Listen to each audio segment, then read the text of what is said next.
ये मिलेट्स क्या हैं, इनकी बाजार ने अचानक तेजी क्यों पकड़ ली है, क्या इसे ही मोटा अनाज कहते हैं?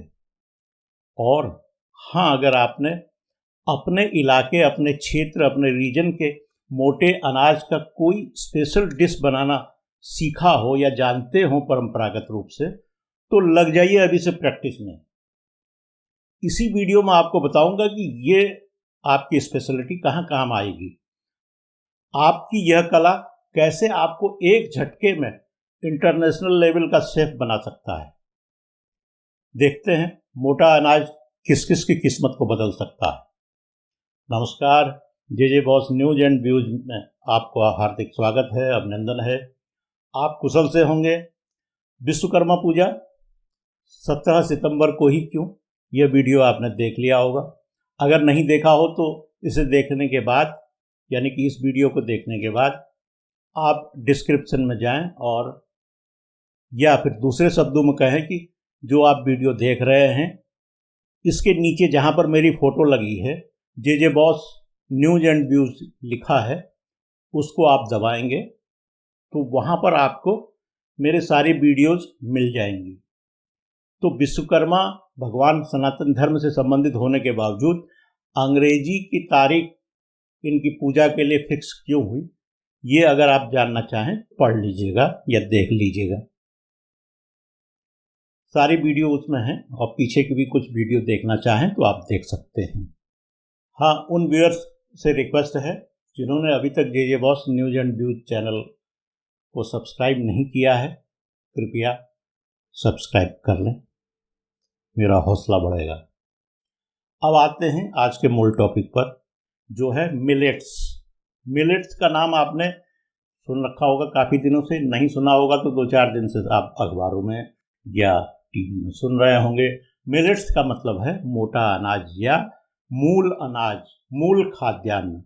यह वो अनाज है जो हम अपने क्षेत्र में बिना बहुत ज़्यादा मेहनत के पैदा कर लेते हैं, यानी कि जिसका खेत तैयार करने के लिए हमें कई बार जुताई की ज़रूरत नहीं करनी पड़ती है, कई बार सिंचाई नहीं करनी पड़ती है, और जिसको हम बार बार गुड़ाई या निराई के लिए जिस खेत में नहीं जाना पड़ता है, एक बार बो दिया, औसतन 2.5-3 महीने के बाद फसल तैयार हो जाती है, काटते समय ही जाना होता है। मिनट्स का जिक्र करते करते ख्याल आया, क्या हम लोग 20वीं सदी की शुरुआत की ओर तो नहीं जा रहे हैं? उस समय का पर्यावरण हमारी हेल्थ के लिए लाभदायक था। देखिए, उस समय की जैव विविधता को लौटाने के लिए हमारे देश में चीता भी लाए गए हैं। 74 साल बाद, यानी कि अमृत काल का जो पीरियड है, उसमें भारत में चीता फिर से रिलोकेट किए गए हैं। आप सब व्यूअर्स को भारत की धरती में चीता मुबारक। हमारा देश इन चीतों को बसाने में कामयाब हो जाता है तो अंतरिक्ष की ऊंचाइयों और समुद्र की गहराइयों को छूने के बाद यह हमारी एक और उपलब्धि होगी। धरती पर तो हमारा देश, हमारे देश के लोग रोज नया मील का पत्थर गाड़ ही रहे हैं, तो वन्य जीवन में भी एक हम नया कमाल करके दिखाएंगे। पाश्चात्य देशों के औद्योगिकीकरण का असर, मल्टीनेशनल कंपनीज के उत्पादकों के सजावटी विज्ञापनों ने भारतीय जनमानस में एक कॉम्प्लेक्स पैदा कर दिया था। भारतीय जीवन शैली, भारतीय भोजन को हम हे दृष्टि से देखने लगे। 20वीं सदी के शुरू के वर्षों ने इस विचार को देश भर में फैला दिया कि भारतीयों की जीवन शैली पुरातन कालीन है। यहाँ के स्कूल, यहाँ के कपड़े या कपड़े पहनने की स्टाइल, यहाँ की बाजार प्रणाली, यहाँ की फसलें, यहाँ के विचार सब आउटडेटेड हैं।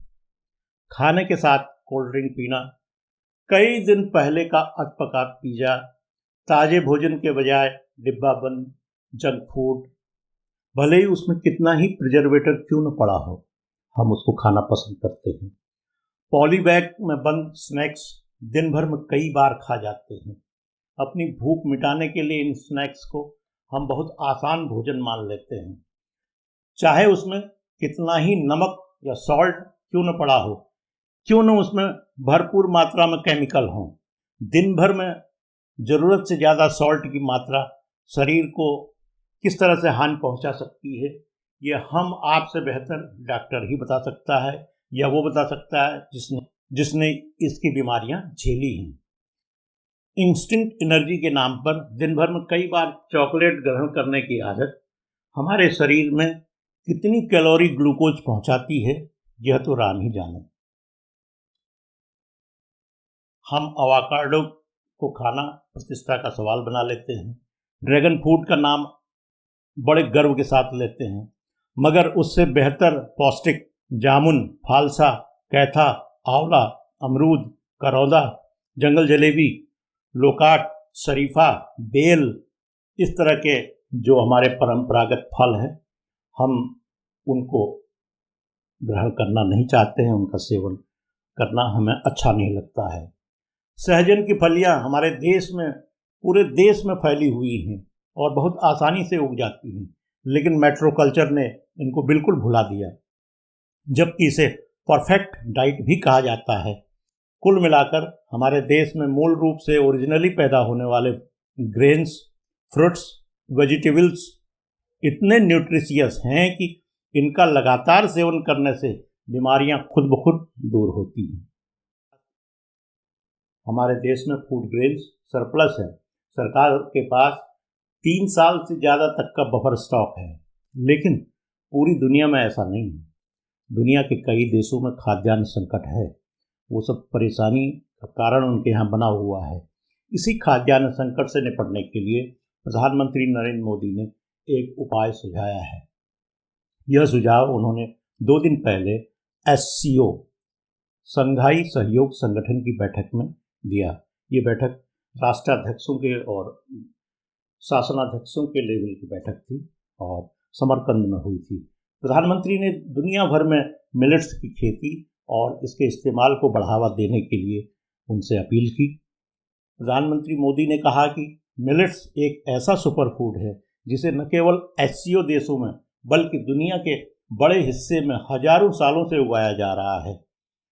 खाद्य संकट से निपटने के लिए यह एक पारंपरिक, पोषक और कम लागत वाला खाद्य विकल्प है। मोदी जी ने कहा कि साल 2023 में United Nations international year of millets के तौर पर मना रहा है, यानी कि 2023 में मिलेट्स को लेकर कई फेस्टिवल होंगे। उन्होंने SCO को प्रस्ताव दिया कि भारत मिलेट्स फूड फेस्टिवल का आयोजन करेगा। वह चाहते हैं कि SCO के सदस्य देश भी इस कार्यक्रम में, इस प्रोग्राम में भाग लें, अपने यहाँ से वो रेसिपी लेकर के आए और यहाँ बताएं, एक दूसरे लोगों को बताएं कि किस तरह की रेसिपीज, किस तरह के मिलेट्स उनके देशों में हैं। ये आयोजन हो पाएगा कि नहीं, ये तो SCO देशों पर निर्भर करेगा, मगर प्रधानमंत्री ने कहा है तो यह फूड फेस्टिवल अवश्य होगा। 2023 में कहीं पर होगा जहां देश भर के लोगों को बुलाया जाएगा या देश भर के लोग वहां आ सकते हैं। मिलेट्स पर वो विभिन्न व्यंजनों की रेसिपी के साथ वहां पहुंचेंगे। शहर के लोग भी, जिस मेट्रो सिटी में ये होगा, वहां के लोग भी गांव का भोजन खाने के लिए वहां आएंगे। आप भी इस फेस्टिवल में भाग लेने के लिए अभी से खुद को तैयार करना शुरू कर दीजिए। अगर कोई रेसिपी आती है तो उसको और भी पॉलिश करिए और भी रिफाइन करिए, 2, 3, 4 और रेसिपी को सीखिए। हाँ, अगर नहीं आती है लेकिन मन में इच्छा है कुछ करने की, तो आप सीख सकते हैं, इस समय बहुत है। और हमारे मिलेट्स तो हमारे गांव, हमारे क्षेत्रों में मिलते हैं, वहाँ से ला करके उसकी रेसिपी बनाने भर की देर है। हो सकता है कि आपकी कोई रेसिपी इतनी बढ़िया हो, आप उसका वीडियो बनाएं और यूट्यूब पर डालिए। देखिए, फेमस होने में कोई वक्त नहीं लगता है, क्या पता किसकी किस्मत इस आयोजन के बहाने चमक जाए, देश की सरहदों के पार आपकी पॉपुलैरिटी पहुंच जाए और आप धन धान्य से मालामाल हो जाएं। अब मिलेट्स के बारे में मैं बहुत ज़्यादा आज नहीं बताऊंगा, अगले वीडियो में मिलेट्स की डिटेल्स पर बताऊंगा। लेकिन यहाँ आपको मैं ये बताने जा रहा हूँ कि मिलेट्स में 5 ऐसे धान्य हैं, यानी 5 ऐसे खाद्यान्न हैं जिन्हें हम श्री धान्य के नाम से जानते हैं, और इनके रंग, इनके आकार, इनके बनावट के आधार पर, इनकी पौष्टिकता के आधार पर इनको ये दर्जा मिला है। वीडियो को यहाँ पर जरूर पॉज करके देखें, मैं जो चित्र लगा रहा हूँ वो देखिएगा, क्योंकि हमारे देश में अलग अलग क्षेत्रों में मिलेट्स यानी कि मोटे अनाज के नाम अलग अलग हैं। जैसे कि आप उनको पहचानेंगे, उनके रंग से पहचानेंगे, उनके रेसिपीज से पहचानेंगे तो आपको पता चल जाएगा।